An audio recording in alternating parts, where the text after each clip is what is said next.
Hello all welcome to filmy focus FDFS review of కొత్తపల్లిలో ఒకప్పుడు. Rana spirit media ద్వారా independent సినిమాలని అప్పుడప్పుడు రిలీజ్ చేస్తూ ఉంటారు. ఆ క్రమంలో విడుదల చేసిన తాజా చిత్రం కొత్తపల్లిలో ఒకప్పుడు. కేర్ ఆఫ్ కంచరపాలెం, ఉమామహేశ్వర, గురుప్రస్య వంటి చిత్రాలతో అభిరుచిగల నిర్మాతగా ప్రూవ్ చేసుకున్న ప్రవీణ పరుచూరి ఈ చిత్రంతో దర్శకురాలుగా మారింది. ప్రవీణ పరుచూరి మునుపటి చిత్రాల తరహాలోనే ఈ సినిమా కూడా ఒక గ్రామీణ నేపథ్యంలో తెరకెక్కింది.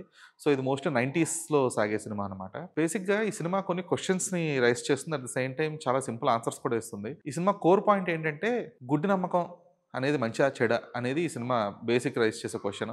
సమాజానికి మంచి చేస్తే గుడ్డి నమ్మకం కూడా ఒక్కోసారి మంచిదే అనేది ఈ సినిమా కోర్ పాయింట్.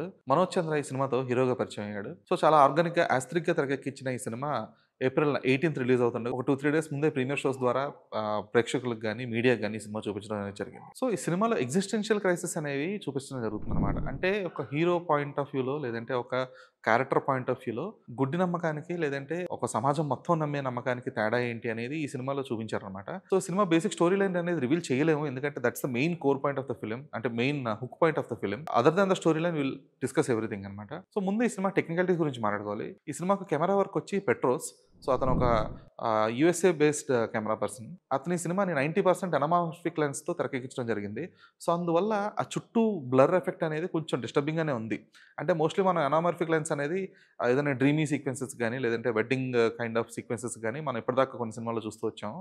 బట్ కంప్లీట్గా ఒక సినిమా మొత్తం అనమార్ఫిక్ లెన్స్ యూస్ చేయడం వల్ల ఏంటంటే కొంచెం ఆ డిస్టర్బింగ్గా ఉంటుంది ఖచ్చితంగా. ఎందుకంటే other than the centre frame మిగిలినంతా కూడా కొంచెం బ్లర్ ఎఫెక్ట్ ఉంటుంది అనమాట. అంటే మాట్లాడుతున్న వాళ్ళు మాత్రమే కాకుండా చుట్టూ అబ్జర్వ్ చేసే వాళ్ళకి కానీ లేదంటే మొత్తం ఓవరాల్ సినిమాని చూసే వాళ్ళకి కానీ కొంచెం అది కంటికి కొంచెం ఇబ్బంది కలిగే అవకాశం అయితే ఉంది. అయితే ఎస్థెటిక్స్ విషయంలో మాత్రం అనమార్ఫిక్ లెన్స్ అనేది కొంచెం బెటర్మెంట్ ఇచ్చింది సినిమా ఖచ్చితంగా. ఎందుకంటే ఆ వింటేజ్ ఫీల్స్ తీసుకురావడం, ఎందుకంటే 90s బ్యాక్డ్రాప్ ఫిల్మ్ కాబట్టి ఆ వింటేజ్ ఫీల్స్ తీసుకురావడం కానీ లేదంటే ఆ ఫారెస్ట్ సీక్వెన్సెస్లో కానీ ఆ ఊర్లో కానీ ఆ ఆర్గానిక్గా సినిమాని చూపించడంలో కానీ అది కొంచెం హెల్ప్ అయింది. బట్ అది అనామర్ఫిక్ లెన్స్ అనేది యూసేజ్ కొంచెం తగ్గించి ఈ వింటేజ్ ఫీల్ గనక వేరే లెన్స్ త్రూ యూస్ చేసి ఉంటుంటే గనక ఇంకా బెటర్ సినిమాటిక్ ఎక్స్పీరియన్స్ అయితే వచ్చేది. అలాగే ఎడిట్ ప్యాటర్న్ అనేది ఈ సినిమాలో చాలా జంప్ కట్స్ ఉన్నాయన్నమాట. సో బెనర్జీ మనోజ్‌ని కూర్చోబెట్టి మాట్లాడే ఒక సీక్వెన్స్ ఉంటుంది. సో ఆ సీక్వెన్స్ మొత్తంలో చాలా జంప్ కట్స్ ఉంటాయి. అంటే బేసిక్‌గా మనం జంప్ కట్స్ అనేది దేనికి యూజ్ చేస్తాం? ఒక ట్రాన్సిషన్‌లా లేదంటే ఒక క్యారెక్టర్ టు ఒక డైలాగ్ టు డైలాగో లేదంటే ఒక క్యారెక్టర్ టు క్యారెక్టర్ ట్రాన్సిషన్ ఉన్నప్పుడు ఆ జంప్ కట్స్ యూజ్ చేయడం అనేది మంచిదే. బట్ ఒక ప్రాపర్ కన్వర్జేషన్ జరుగుతున్నప్పుడు అతను ఒక మోనోలాగ్‌లో చెప్పాల్సిన ఒక డైలాగో లేదంటే ఒక మోనోలాగ్‌లా అనిపించాల్సిన డైలాగ్‌లో కూడా జంప్ కట్స్ ఉండడం అనేది కొంచెం ఇబ్బంది పెడుతుంది. పాటలు బాగున్నాయి. నేపథ్య సంగీతం కూడా బాగుంది. అయితే సాహిత్యం అనేది కొంచెం ఇబ్బంది పెట్టింది. ముఖ్యంగా 'కన్యరాశి' అనే పాట చైతన్య ప్రసాద్ రాశారనమాట ఆ సాంగ్. అంటే కొంచెం ఆడియన్స్‌ని కన్‌ఫ్యూజ్ చేసి తర్వాత దానికి ఒక ప్రాపర్ ఎక్స్‌ప్లనేషన్ అయితే ఇస్తారు. కాకపోతే ఆ పాట కొంచెం కన్‌ఫ్యూజ్ అయితే చేస్తుంది. అంటే రాసులతో ఒక అమ్మాయిని పొగడడం అనమాట. సో ఆ కోర్ కాన్సెప్ట్‌ని ఎక్స్‌ప్లెయిన్ చేసిన విధానం అయితే బాగుంది గానీ, ఆ ఇనీషియల్ పోర్షన్స్ ఏవైతే ఉన్నాయో, ఆ లిరిక్స్ గాని ఇవన్నీ గూడా కొంచెం అంటే పాట అర్థవంతంగా ఉండి, ఆలోచనాత్మకంగా ఉంటే ఫైన్. బట్ కన్‌ఫ్యూజ్ చేసి అది దాని తర్వాత ఇచ్చిన క్లారిటీ ఇచ్చినా గూడా అదంతగా ఆకట్టుకోలేకపోయింది. సో అదర్ దాన్ దట్ మిగిలిన సాంగ్స్ అయితే బాగున్నాయి, డీసెంట్ ఎనఫ్. అయితే కొరియోగ్రఫీ ఇంకొంచెం బెటర్‌గా ఉంటే బాగుండనిపించింది. ఎంత అథెంటిక్‌గా తీసినా, ఎంత ఆర్గానిక్‌గా తీసినా గూడా ఆ సినిమాటిక్ ఎక్స్‌పీరియన్స్ అనేది ఖచ్చితంగా ఎక్స్‌పెక్ట్ చేస్తారు ఆడియన్స్. అమెచ్యూరిస్ట్ మేకింగ్ అనేది అంటే అమెచ్యూరిస్ట్ స్టెప్స్ అనేవి కొన్ని చోట్ల పర్లేదు. బట్ ఓవరాల్ మొత్తం సాంగ్ మొత్తం అంత అమెచ్యూరిష్‌గా ఉండడం అనేది అంత ఈజీగా యాక్సెప్ట్ చేయలేము. సో దానికి రకరకాల రీజన్స్ ఉన్నాయి. బట్ ఈ స్పెసిఫిక్ సాంగ్స్‌లో వచ్చిన స్టెప్స్ గాని ఇవన్నీ గూడా అంటే కొంచెం పార్ట్ వరకు అమెచ్యూరిష్‌గా చూపించి తర్వాత కొంచెం ప్రొఫెషనల్‌గానో లేదంటే కొంచెం డీసెంట్ వేలో పిక్చరైజ్ చేసుంటే బాగుండేది. అలాగే డైలాగ్స్ అవన్నీ గూడా చాలా సింపుల్‌గా ఉన్నాయి. అంటే ఏదో హెవీ మోనోలాగ్స్ లాగో లేదంటే భారీ మాటలైతే లేవనమాట. చాలా సింపుల్‌గా రియలిస్టిక్‌గా అంటే ఒక ఊర్లో కూర్చొని మాట్లాడే మాటల్లాగే ఉన్నాయి.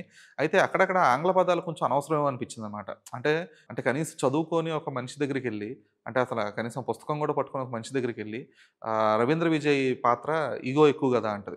సో ఈగో అంటే అర్థం ఏంటో కూడా తెలియని ఒక వ్యక్తితో ఈగో అనే పదం వాడడం అనేది సో ఇలాంటివి కొంచెం అవాయిడ్ చేసుంటే బాగుండేది. ఎందుకంటే అదొక ప్రాపర్ విలేజ్ బ్యాక్‌డ్రాప్ సినిమా అనుకున్నప్పుడు అందులో విజయనగరంలో జరిగే ఒక కొత్త వలస దగ్గరలోని ఒక ఊరనుకున్నప్పుడు సో ఈగో ఇలాంటి పదాలు దట్టు 90స్‌లో జరుగుతున్నప్పుడు ఇలాంటి వర్డ్స్ అనేది అవాయిడ్ చేస్తే బాగుండేది. Production work was decent. అంటే ఎక్కడ గూడా అసహజత్వం అనేది లేదు. అంటే మోస్ట్‌లీ అంతా గూడా ఒరిజినల్ లొకేషన్స్‌లో ఒక ఊర్లోనే షూట్ చేయడం వల్ల చాలా అథెంటిక్‌గా అయితే ఉండింది అంతా. అండ్ డైరెక్టర్ ప్రవీణ పరుచూరి గురించి మాట్లాడాలి. సో బేసిక్‌గా ఈ కథ కోర్ పాయింట్ ఏంటి అనేది పక్కన పెడితే, ఆ కథని డీల్ చేసిన విధానంలో మాత్రం ప్రవీణ ఫస్ట్ టైమ్ డైరెక్టర్ అవ్వడం వల్ల చాలా వరకు తడబడిందనే చెప్పాలి.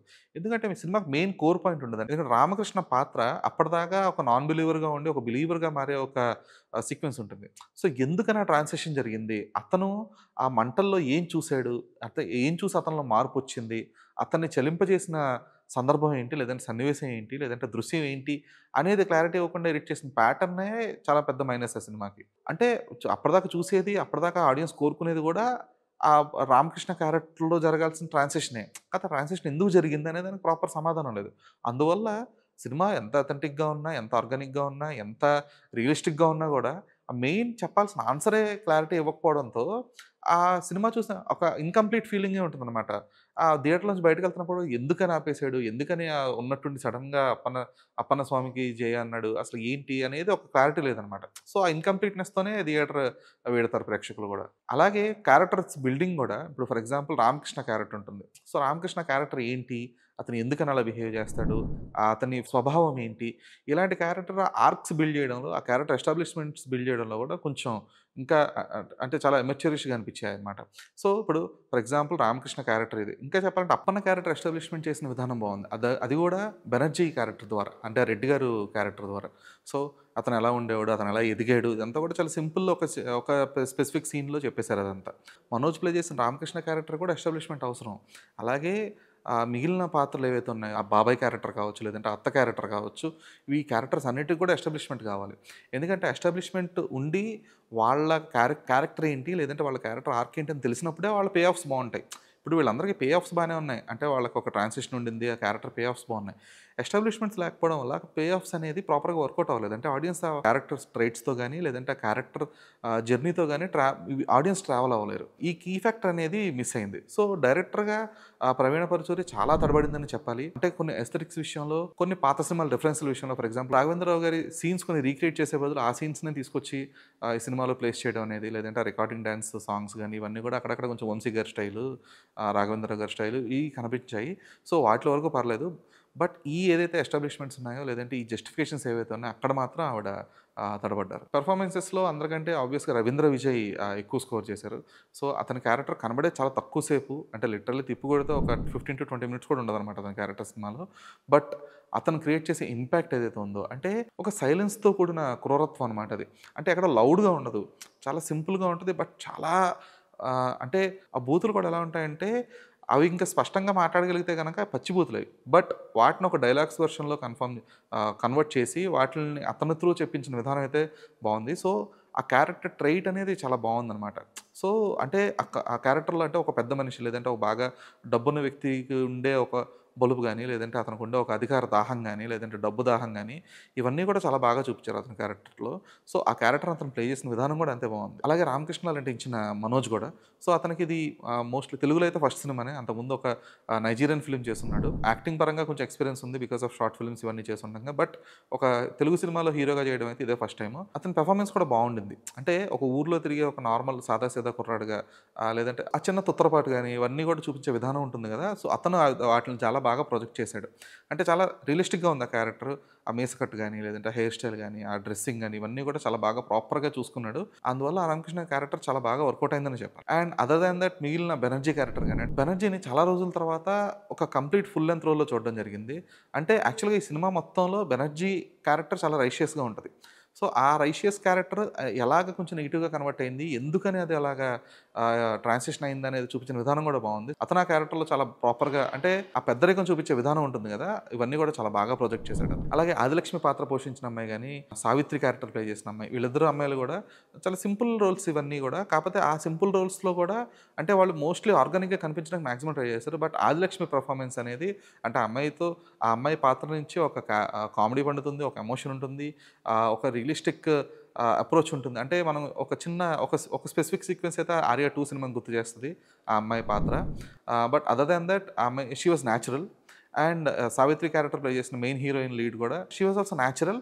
బట్ ఎక్కడో కొంచెం ఆ కట్టు, బొట్టు ఇవన్నీ కూడా అంత ఆర్గానిక్‌గా సెట్ అవ్వలేదు ఆ అమ్మాయికి. ఆదిలక్ష్మి పాత్రకి సెట్ అయినట్లుగా సావిత్రి క్యారెక్టర్‌కి ఎందుకనో అంత న్యాచురాలిటీ అనేది రాలేదు. సో, ఫైనల్లీ 'కొత్తపల్లి' అనేది ఒక డిఫరెంట్ కైండ్ ఆఫ్ ఎక్స్‌పీరియన్స్ అయితే ఖచ్చితంగా ఇస్తుంది. అయితే ఈ ఓవర్ యూసేజ్ ఆఫ్ ఎనామార్ఫిక్ లెన్సెస్ వల్ల వచ్చిన ఆ బ్లర్ ఎఫెక్ట్ గాని, ఆ జంప్ కట్స్ గాని, ఈ ప్రాపర్ జస్టిఫికేషన్ అనేది ఇవ్వకపోవడం వల్ల కానీ, సినిమా అనేది కొంచెం ఎఫెక్ట్ అయింది. సో, అందువల్ల ఒక ఇన్‌కంప్లీట్‌నెస్ ఉంటుంది తప్పితే ఒక కంప్లీట్ సాటిస్ఫాక్షన్ అయితే ఇవ్వలేకపోయింది.